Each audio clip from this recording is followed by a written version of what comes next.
Bienvenue à l'édition 2016 du Salon international du livre rare et de l'autographe. Bienvenue à tous les amoureux des livres, les collectionneurs et les bibliophiles, mais aussi tous les passionnés. Il y en a à peu près pour tous les goûts, pour tous les portefeuilles et pour tous les types de bibliomanes. Voilà. Le critère qui nous réunit ici, c'est l'amour du papier. Cette année est placée sous le signe de l'enfance, avec le Fonds patrimonial jeunesse Heures Joyeuses pour invité d'honneur.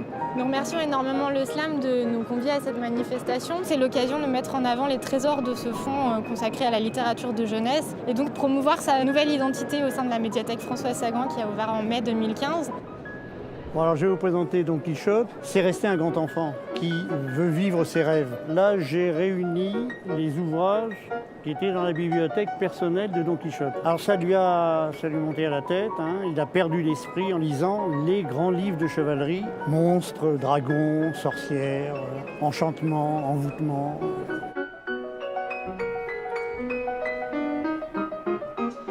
La Fondation Louis Joux conserve l'œuvre et le patrimoine d'un artiste, typographe, éditeur, graveur. Et c'est une chose tout à fait remarquable chez Louis Joux, artiste du livre, c'est qu'il fait tout. Et il se dit, moi je vais faire des livres aussi beaux que ceux qu'on faisait à la Renaissance.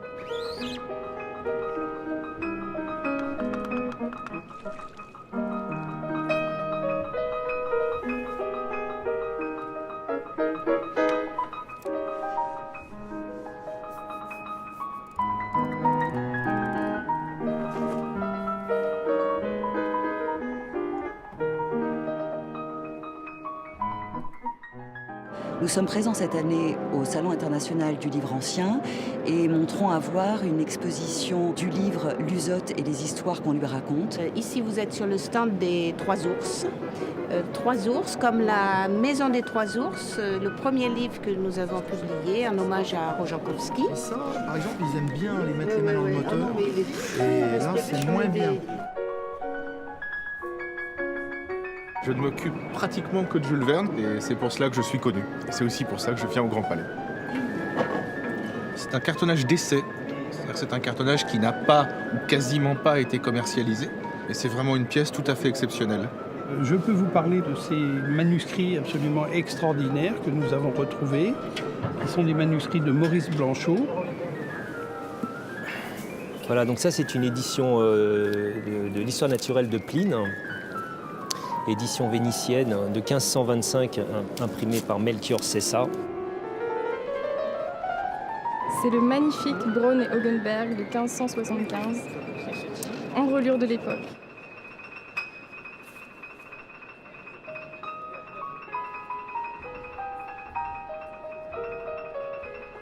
On peut tout à fait mettre la partition en parallèle avec le livre.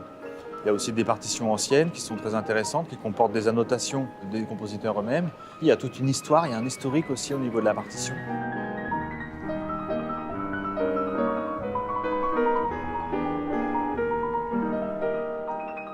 Cette année sur le salon, nous présentons une lettre de Jean Moulin, une très rare lettre de Jean Moulin pendant la Seconde Guerre mondiale en 1942. Je suis aussi très heureux de pouvoir valoriser des documents un petit peu atypiques, tels qu'un manuscrit de Jean-Luc Godard ou encore un manuscrit très rare à trouver d'une chanson de Georges Brassens. Donc je présente pas mal de livres et des estampes, notamment celle du buffet, le personnage au costume rouge de 61.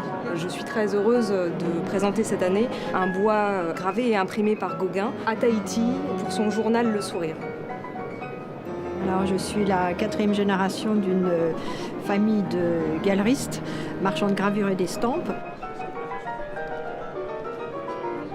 J'ai fait découper des plaques de polymère au laser avec des incrustations de petits carrés de couleur. Le département des estampes et de la photographie a sélectionné une trentaine de pièces issues de ses collections autour de la thématique de l'enfance.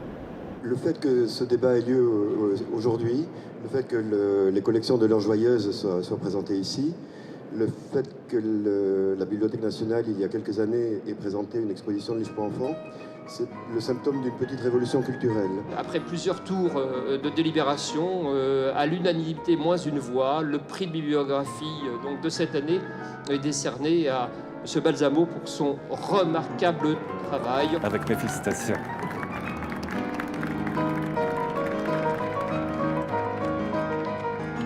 Merci d'être venus si nombreux découvrir nos livres et nos curiosités.